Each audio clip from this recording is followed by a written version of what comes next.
In today's video, I'm going to teach you how to create an invoice in Zoho CRM.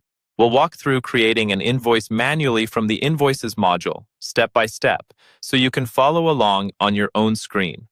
By the end, you'll know exactly where to click, what each field means, and how to make sure your invoice is ready to send to a customer.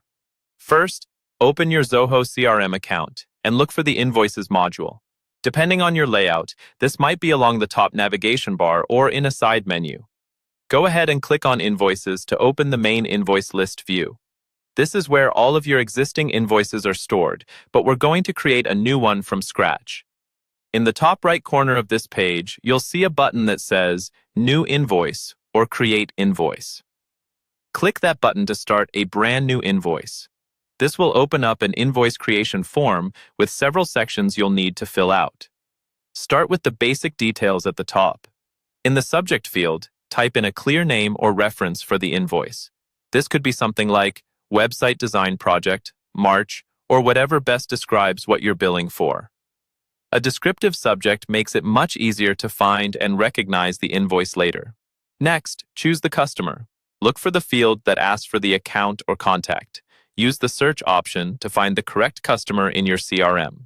Selecting the right customer ensures the invoice is linked to the right record, so you can easily track history and communication. Now set your dates.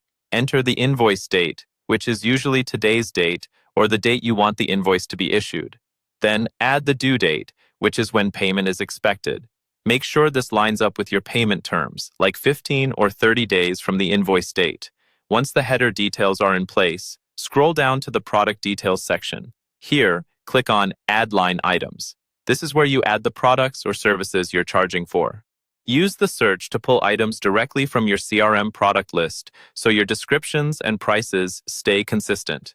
For each line item, enter the quantity and confirm the list price. If needed, apply any relevant taxes or discounts.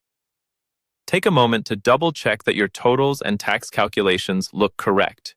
When everything looks good, you're ready to finalize the invoice. At the bottom or top of the page, you'll see options to save or save and send. Click Save if you want to keep it as a draft and review it later. Choose Save and Send if you're ready to email the invoice to your customer right away.